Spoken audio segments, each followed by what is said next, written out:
Hey guys, and welcome to another edition of Burton Ballers. And it's a crisis at Chelsea.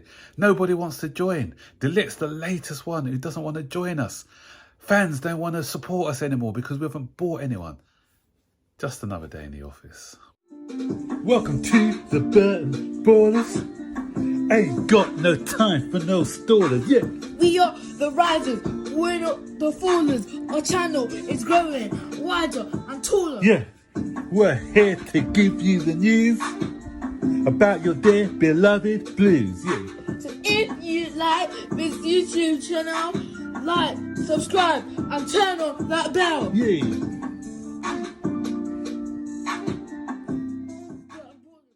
So, the fans are getting more and more restless. Every day we don't buy a new player.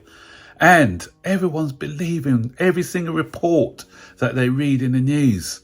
And guys, I keep telling you, calm down, relax, chill. It's not that deep. We will be getting players in. So De Ligt's the latest one because obviously yesterday it was like Chelsea are close to signing him, close to an agreement with Juventus. And then a spanner in the works. Bayern Munich are interested in him. And a lot of reports said he's, after speaking to Nagelsmann and the German sporting director, Magoff is his name? Can't remember his name. He was very intrigued with that project and he really wants to join Bayern Munich. So a lot of fans are thinking, yeah, another player who snubbed us, another player who doesn't want to join the club, another player who prefers to play for something like a Bayern Munich than a Chelsea. Why don't people want to join Chelsea? That's some of the news I'm seeing on Twitter. Some of the things, why no one wants to join us? Why? We're not a big club. Stop crying. Listen, what we got to understand is that different reporters from different countries are going to spin a different narrative, guys. So all these reports are saying that he doesn't want to join us. They're coming from the German press. Yeah, so I've seen nothing in the English press. The only ones I've seen are ones who are quoting the Germans, the German journalists. And in Italy. Italy is where he plays. The only two places that you should really, if it's coming out of Italy or it's coming out of his home country, Holland, it's Germany. Oh, it's the German press are going to say that he wants to play for them. We saw the spin with the Callum Hudson-Odoi stories a couple of years ago. He hasn't come out. Has he come out and said, "Oh, I want to play for Bayern Munich"? Has anyone heard that come out of his mouth? So why are these stories coming out? It's not coming, that's what I'm saying. You've got to be smart. You've got to be careful when you're listening to these stories. Di Marzia, who's from Sky Telly, he's got no bias on this at all, but he's still having the narrative that Chelsea are the favourites. And then there's another spin on it. I've heard Bayern Munich say, oh, yeah, he really wants to join us, but Bayern Munich won't get into a bidding war with Chelsea, so they're trying to encourage him not to take the Chelsea deal. Or if he does join Chelsea, it's not because he didn't want to join Bayern, it's because Chelsea were prepared to offer more. And you see how it goes then. It's a lot of these are PR activities. So Bayern can say to their fans, yeah, we tried as hard as we can to get him in, but at the end of the day, money talks. So he went, but we did try. I don't know. It could be true. I'm not saying the reports are not true, but I'm not saying don't believe everything you read, because there's always, when there's transfers out, there's always going to be different sides to every single story. So I'm not one who's saying, oh yeah, he definitely wants Bayern over Chelsea, because if you look at the reports 2 days ago, he was saying that he's very intrigued about playing for Tuchel. He's seen how he's improved defenders like Rudiger, so he wants to be part of that as well. So you see how the narrative can change depending on geographics, and so don't read anything into it.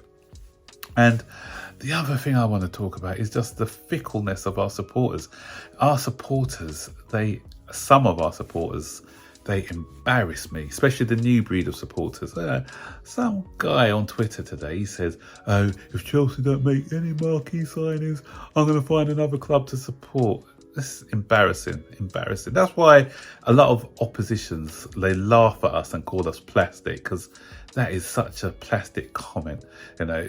And then he started supporting Chelsea in 2006. So a lot of these fans only have known success at Chelsea. And so if we go through a rough patch, they just don't know how to handle it. You know, obviously, I want Chelsea to do well. I mean, I've been supporting Chelsea for years, but of course I want them to do well. Of course I don't want us to go backwards. I don't want us to become an Arsenal or a Tottenham waiting years and years for big trophies to come along. But to say you're going to find another club, that is so embarrassing. It's just ridiculous, you know. And it just shows the spoiled fan base that we have, you know. If things don't go your way, oh, I'm going to walk away. That's not the word supporter. It's called supporter for a reason. You support through the thick, through the thin. You support in the rough times. You support in the good times. You know, if you're just a fair weather fan, if all you're doing is supporting a club because they win things and are successful, you know, true support is when the chips are down. You're there, rallying the troops, and you know, still, you know, having that sort of affiliation with the club. So. Yeah, I just don't like this mentality of support. And you know, so I keep saying it, but I'll reiterate what I'm saying again. You know, I'll judge this window when it's finished, you know, because if we believe every single report we read, then it's just pointless. And just another point actually on that, because you know, a couple of weeks ago, Jules Koundé, he was apparently. He wanted Barcelona. He didn't want to join Chelsea. Barcelona were going to be putting a bid for him. And Barcelona are still broke. They still can't register Kessie or Christensen, even though they've triggered some of their, or got some financial backing of money from selling some TV rights. They're still not in a position to get those players. And, you know, from being close to signing Jules Koundé and taking him away from Chelsea, now, apparently, today I'm reading that their interest in Jules Koundé has cooled. So, do you see how things can change really quickly? You know, so even the Rafinha one is in Chelsea are still optimistic about getting Rafinha. A lot of people are saying that that's gone, that's written off, but we'll see on that one. I don't know. I'm not privy to that, but that's what I'm saying. Things can change really quickly from day to day in football. So, you know. But by the end of the week, Matt Law was saying that Chelsea were hoping to get 2 players in the door. So I'm hoping that is the case. And you never know, it could be the case. So, guys, you know, I know it's not nice, you know, when other clubs around us are signing players. Manchester United just announced a signing of a player today. So that leaves, I think I said we were the only club who hadn't signed a player yesterday, but I think it's us and Leicester City are the only 2 clubs in the Premier League who haven't done any business as yet. But we've got, over 40 days left now until the end of the window. And I prefer to get the right players in than just get any player in. And if you're getting the right players in, if you're getting the best of the best, then if they are the best of the best, Chelsea are not going to be the only club interested in them. Your Real Madrids are going to be interested in them. Your Barcelonas are going to be interested in them. Your Bayern Munichs are going to be interested in them. So that's what makes the deals a lot more harder to get over the line as well. When you have, you know, a lot of big clubs going in for the same players. So do we want the big players?